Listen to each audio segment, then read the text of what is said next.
morning and welcome to another Bird News and Views. I'm your host, Don Burgess.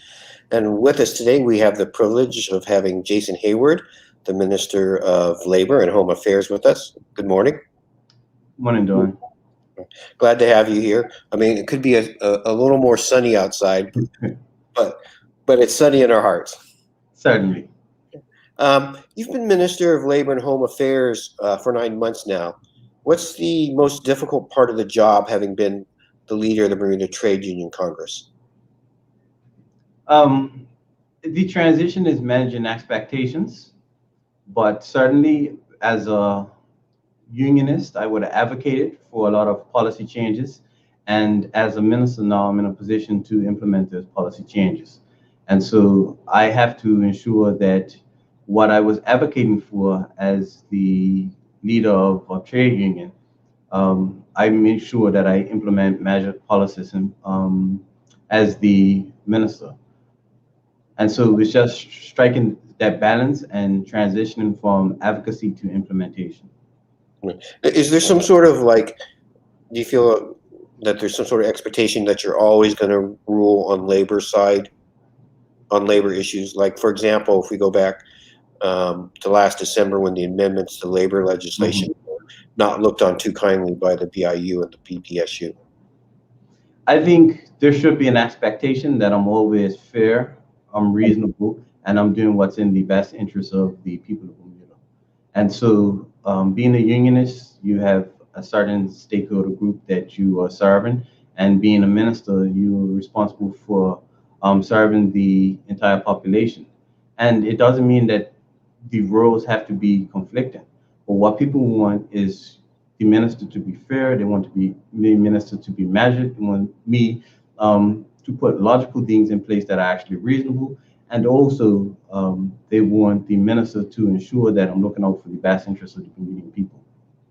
You're the first labor minister who's actually been a labor leader. How do you feel that gives you a unique perspective in shaping things the way you would like to see them? Because you have a lot of power now. I believe that the Honorable Derek Burgess actually had the Home Affairs portfolio at some point in time, and he was also a labor leader. I mean, being in the realm of labor, you build a certain competency, and the knowledge and the skill sets that you have developed in the labor relations world are certainly an asset when you have the portfolio of the Minister of Labor. Now, last week you gave a speech and you used the words managed immigration. For the general public, please explain what that means.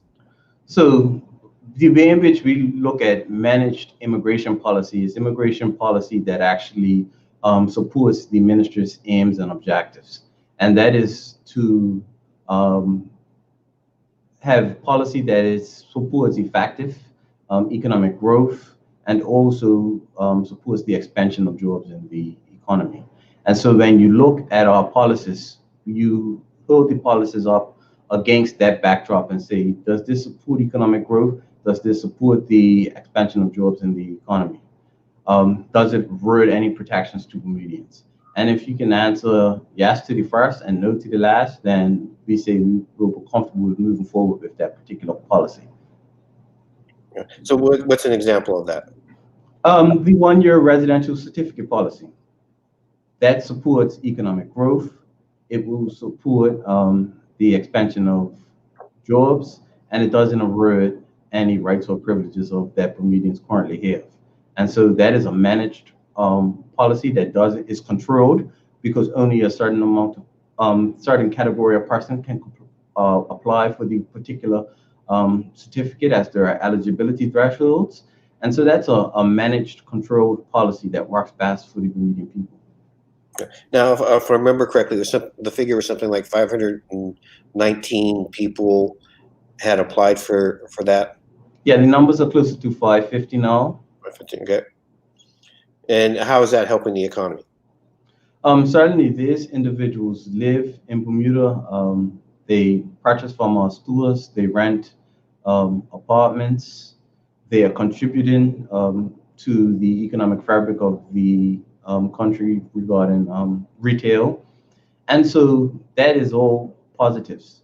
Additional to that, you have a number of individuals who are making determinations whether or not they want to move their companies to Bermuda based off of them residing in Bermuda and enjoying the environment that they are actually in. And so it's been all positive from that particular initiative. One of those companies is Affinity. It says it plans to have 1,000 employees in Bermuda within 5 years, which would make it the island's largest private employer. How do we ensure that Bermudians get as many of those jobs as possible? Certainly ambitious. And when we had discussions with Affinity, Affinity talked about how they will support training and development programs for Bermudians that do not possess the skill sets for the jobs that they actually have within their shop.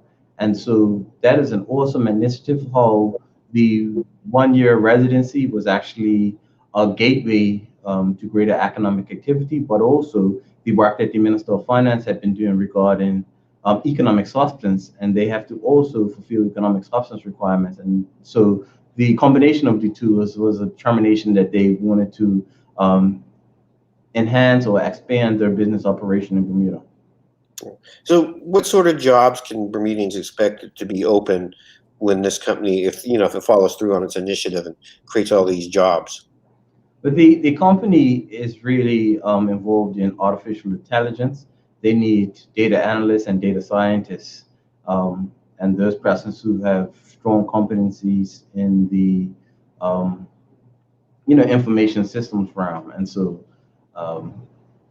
we will have more meaningful conversation with the company regarding opportunities and how we can partner together to ensure that we have Bermudians trained and developed to take advantage of those opportunities that may exist.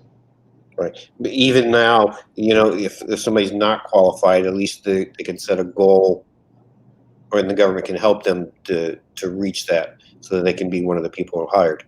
And so certainly we will have meaningful discussions in terms of internships and apprenticeships and how persons can get on-the-job training within the company.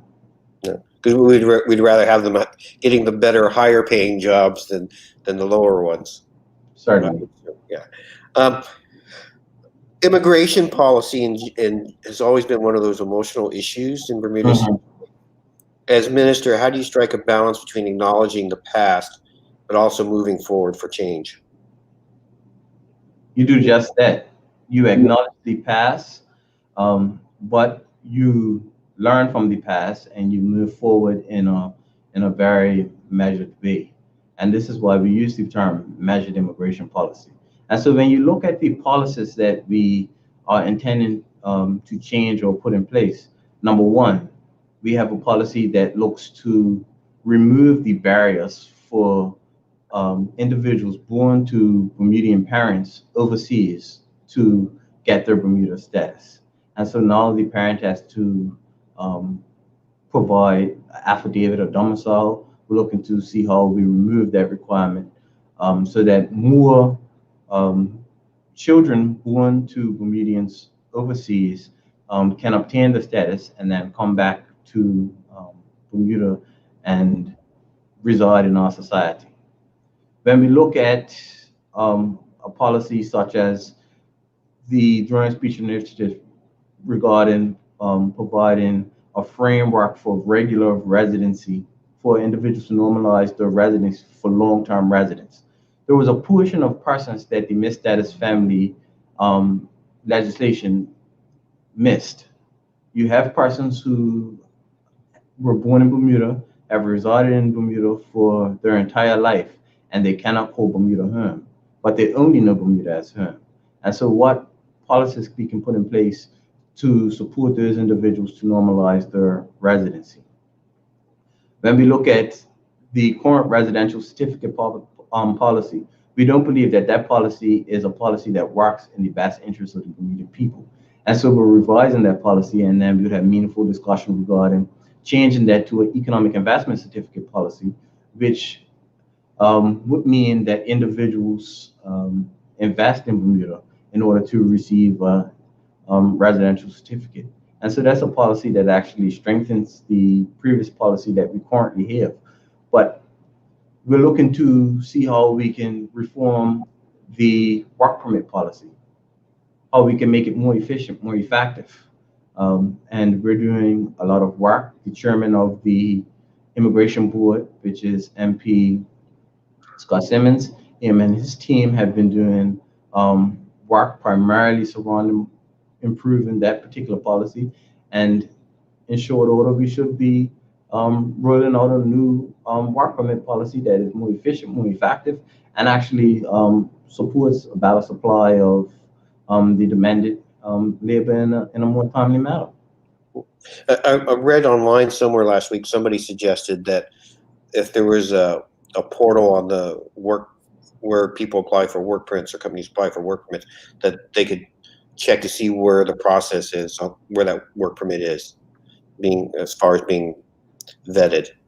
We would love to digitize the entire immigration department, and we're making strides to get there, but it's going to take some time. But in the meantime, the space between what we're doing now and digitalization, there are a lot of improvements that can be made, and we are actively working to make those improvements and have a more efficient process, which is timely. Because what we don't want to be a barrier to our organization's level of effectiveness. Right. Earlier you mentioned about children born to Bermudians overseas, and you also talked about people who were born here and have been here all their lives. How is this better, or maybe it's not better, but how is this better or more beneficial to the island to have people in these categories being eligible to get jobs here rather than somebody who's got no connection to Bermuda? I think if you look at just jobs in isolation, we do this thing where we're competing for opportunities. And I think that's where we frame the conversation wrong. When we look at our overall population and see that we have a lower birth rate than death rate, what we see is we have a continual decline in our overall population levels. When we look at the demographic makeup of our population and we see that we have an aging population and we have more seniors, and the dependency ratio to support those seniors continues to increase, we then have to say policy intervention is required to enhance our residential population. And so I think if we're going to have a meaningful conversation in terms of enhancing our residential population, we should start with those people who have genuine connections to Bermuda. And also, apart from that, is we have a lot of persons who have emigrated away from out of Bermuda, and we want to see those persons return. And they're not going to return until they see some sort of opportunity or to we have a better environment that they believe they can thrive in. And so those are the things that we're actually doing. And I believe, yeah, we have to touch those people who are close to home, and that's why those are the initial target groups. I was just going to ask you, and you sort of answered, how is Bermuda's aging population and the need for more workers as well as younger workers pushing this change? And you've dealt with it. I mean, I get the Census Department's predicted like 25% of the population is going to be 65 or older by 2024, 2026. Yeah, it is a serious concern, and with being a small island and having that level of population shift in terms of our seniors being maybe the largest portion of our population in any other age category, what we find is we need to have resources that support those seniors as well, as the seniors will require additional resources as they actually live longer. And so you say, what tools do you have within the ministry that can actually alleviate some of the fiscal stress that we will have regarding having to supply additional benefits to our senior population? We need more persons paying into our pension fund. We need more workers to support our seniors. We need a greater residential population, and so that we have a workforce that actually supports economic growth. As the senior population actually exit the workforce, what you're going to find is you're going to have resource gaps in your labor market.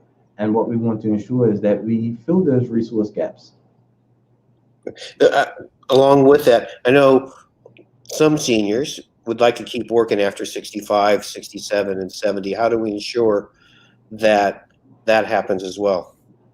And so we would have done some work regarding shifting the retirement age, especially for public servants from the age of 65 to 68. But that decision was made after our report was done by the LAC subcommittee, which says that we have to look at the retirement age and our aging population and begin to put some policy interventions in place.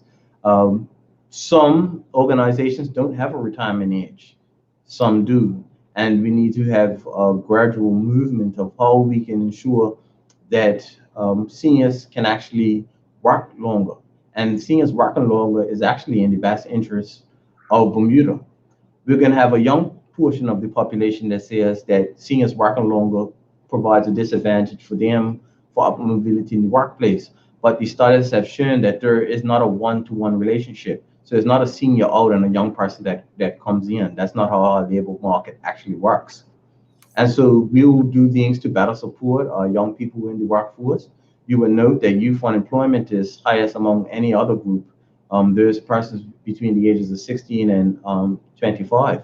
And so we would have, direct intervention that assists those individuals with obtaining employment. And you will see that we have launched a graduate training program that actually provides on-the-job training for qualified young Bermudians who are seeking to cement themselves in our world of work. Right. Keisha Wolf, who's advocate for this disabled, what can we do? She's asking, what can we do more to help those who are disabled to be able to work in the workforce? And so this is also an area when I became the minister that I asked the department to look into how do we better support our disabled. And I just walk you through a story. I had an individual who was physically challenged, and he called me, and I tried to refer him to a helping agency, and there was no helping agency I can refer him to regarding him, providing him with support. This was before I was the minister. And so when I became the minister, I said we need to do more for our persons who have both physical and mental disabilities. And so I've charged in our financial assistance reform is to provide direct intervention and assistance to those persons who are on financial assistance that are disabled to see if we can provide better support for them to, enter the labor market. But I think there has to be a paradigm shift when it comes to also employers and the opportunities that they provide to persons who have disabilities. I know that the minister responsible for social development has also advocated in this area, and so collectively we'll work together to put strategies in place that actually better support our disabled population. I know that Maui, the Mid-Atlantic Wellness Institute, does do some work in this regard, and I think if all agencies work together, we would have better outcomes for our disabled population in the world of work. You just mentioned financial assistance. Mm-hmm.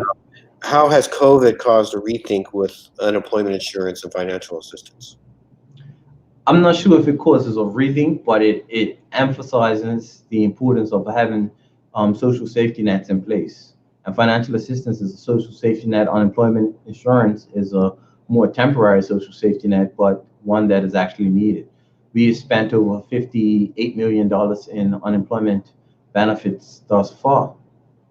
Additional to that, we have 400 plus additional families that are receiving support from the Department of Financial Assistance, whether it be through the supplemental unemployment benefit or FA. And that number will grow every month until our economy begins to turn around and we have an expansion of jobs in our economy. I think that those persons now who have been recipients of that benefit in their time of need, I think they have had a shift in terms of whether or not unemployment insurance should be something that we have properly implemented in our society. Right. Which would be a big change because of COVID and on the number of people that were out of work, at least temporarily, and then more people out for longer term. But when I've been advocating for unemployment insurance for years, and if we 20 years ago or 30 years ago, when we originally discussed unemployment insurance, would have implemented unemployment insurance, when we reached crisis mode, we would have had sufficient funds in the pot to provide benefits to individuals. Bermuda government had to provide all of the benefits for individuals.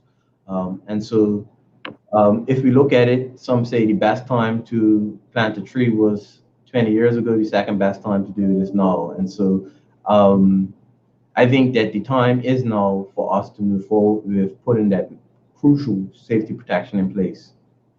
Right. Now, I know we had Curtis Dickinson on last week, and he said there will be no new taxes in this budget. But do you think something like unemployment insurance as part of coming out of people's pay sometime in the future is something to be looked at? We are having consultation with the LAC, which included both unions and employers, regarding how we move forward with funding the unemployment insurance program. And after that consultation period is closed, I will be able to gauge the appetite of both the representatives for workers and the representatives for employers as to what is the appetite, the funding appetite moving forward. But certainly, in order for unemployment insurance to be sustainable, not just for this year, but for decades to come, it will require some level of input from employers and employees. Okay. The POP has been talking about a minimum and living wage for multiple years, and the original report that came out would have had seen it instituted in 2019 with a starting point of $12.25, and this year it had recommended rise to $18.23. When are we going to see some action and actually have it implemented? And so I think what we've done is we instituted a wage commission so that we get the methodology right surrounding a minimum wage and a national living wage. And so once the wage commission provides me with their report, I can opine on their report, and then what I'll seek to do is put a wage bill in front of Parliament that actually makes a minimum wage statutory. The way in which what has been discussed thus far is that it's going to come in two tranches. The first tranche will be a minimum wage recommendation, and the second will be a living wage recommendation. I've been also informed that there are two separate methodologies for collecting the two. One will be more of a quantitative exercise, while the other will be more quantitative and qualitative in terms of establishing a living wage. Right. Now, I think last week you were talking when you gave your speech. You gave some examples of people earning low pay. Can you just share that with our audience? What you found so far? And certainly, in this particular climate, you have persons who would receive paychecks, and the paychecks would actually be minus paychecks. It sounds bizarre, but at times, persons' mandatory benefits outweigh their salary that they would actually receive, and so people are taking home minus paychecks. This case only arises because these are low-wage workers who would be working under any form of minimum wage level. You also have persons who work solely on commissions, and when businesses there, these persons don't receive any form of remuneration. And so there is a need. The Department of Statistics done work regarding a low income threshold, and we found that there was roughly around 10% of our workforce that fell underneath that low income threshold, which means that these persons didn't have sufficient wages for their living. Right. We see through financial assistance where we have low-income earners that are on financial assistance. And it's clear that the funds that they receive after doing the means test is not sufficient for them to um, live and survive in this economy. And so we have to do a better job. Majority of developed countries around the world have a minimum wage. They have minimum wages for a reason, and it's to protect workers and ensure that persons are working and receiving a wage that um, affords them um, the purchasing power to at least meet their basic and minimum needs. Now, I know when the original report was out a few years ago, even when the minimum wage proposed to be $18.23, that worked out to a yearly salary of $37,000 and some odd change, which is still in our society, you're not living high on the hog on that. Mm-hmm. You know. Is the figures that you're looking at now in that similar range, or is it a little bit higher since 3 years have passed? It would be premature for me to discuss any figures. I haven't received the report from the Wage Commission, and so the Wage Commission would actually recommend rates that they believe are appropriate for our society. Okay. We're starting to wind down a little bit here. I've got a couple more questions for you. In a report this week, the U.S. Congressional Budget Office on a proposed $15 an hour minimum wage said it would lift 900,000 people in the U.S. out of poverty, but also cause 1.4 million people to lose their jobs. How does Bermuda avoid a similar situation when it goes to a living wage of helping some with more pay but hurting others by causing businesses to cut back on positions? I think if we look at a fair and reasonable minimum wage, there are studies that show that this will lift people out of we will lift people out of poverty. Um, if you look at the categories, the occupational categories where that will be impacted, I think we would have to do analysis on the impact of that particular wage. But there are studies for and against, and there are strong arguments that says that there's a myth that the workforce would actually contract. And I don't buy the entire argument because I have been um, advocate for workers for over a decade, and I have been at the negotiating table and negotiating higher wages. And negotiating those higher wages does not lead the organization to begin to contract its workforce. Um, but I guess for some small businesses who are running on very thin margins, it may be a challenge. But we have to do the analysis. But what do we prioritize? Do we prioritize lifting people out of poverty? And I believe that is the government's current priority. Um, and so we will move forward with a minimum wage. It will have positive impacts on society, and it may have some negative unintended consequences. But we're also looking at if all organizations move to minimum wages and they find themselves in some sort of economic difficulty, the Minister of Finance doesn't have issues with supporting businesses now who find themselves in economic difficulty due to COVID, and we'll see how we can better support business. Part of us is not just supporting the people in our economy, but we have arms in the government that actually support businesses and see how we can better assist businesses in being sustainable as well. And so we have to be balanced and measured in the things that we do. Okay. Or last question. Again, I mentioned Curtis Dickinson was on last week, Mhm. and he spoke of not retaining the pension and social insurance holidays for government workers when they expire in the summer and fall. Do you foresee that there will have to be some concessions in other areas to help with the budget? I don't want to preempt the conversations around the budget that the Minister of Finance will have with the country over the coming weeks. But what I'll say is the government is thankful to the public service workers who actually sacrificed um, and took up the austerity program in a time of need. And so relaxing the measures on the public servants is a gesture that we are generally thankful, and we're not going to take what they've done for granted. But moving forward, we will have to tighten our belt as a government, but more than not, we also have to look at how we can expand and grow economic activity. And so this is the balance that will always trade off. Yes, we have to become more efficient as a government, but we need to grow the pie so that we have a more prosperous Bermuda.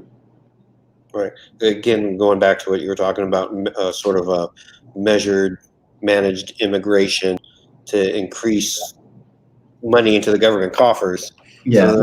so that people don't have to take cuts or lose some benefits that they're getting now.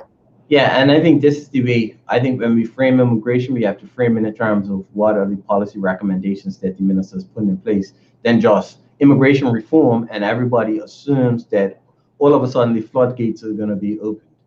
Um, that's not in the best interest of any government, and we've seen when we move forward in a direction that is not extremely controlled or measured, the reaction that we get from the public.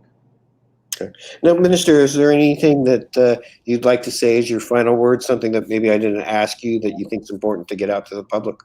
Certainly, the Ministry of Labor, through the Department of Workforce Development, has a job strategy in place, and what we've coined it is that we're putting Bermudians at the heart of economic growth and development, and they are key to our economic recovery. So we're doing all we can to provide training for Bermudians, and also ensure that Bermudians um, are integrated back into the workforce. We've restricted a number of work permit categories, all to create space for Bermudians to take on a number of those jobs. And so everything we do, we can't have economic recovery absence of including the Bermudian population. And so at the end of the day, I'd like to say that the Ministry of Labor has a number of initiatives that we're doing that actually improve the lives of Bermudians. We have immigration, we have workforce development, we have financial assistance, and we have labor relations, where we just passed the um, Employment Amendment Act, which gives additional provisions to workers. But what I'm most proud of is the government's stance against bullying and sexual harassment in the workplace, and zero tolerance stance, and asking or mandating that employers take a zero tolerance stance against bullying and sexual harassment in the workplace. And so we'll continue to work on initiatives that improve the work environment in Bermuda. We will continue to work on initiatives that actually seek to expand jobs and create more opportunities for Bermuda. And we will continue to work on initiatives that support economic growth and development from the Ministry of Labor. Well, that sounds great for the workers. Improved benefits are always something people look forward to. No one ever says, "No, I want less benefits." So, Minister, we thank you very much for being with us here today. Appreciate your time. Thanks for having me. Have a great day. Okay.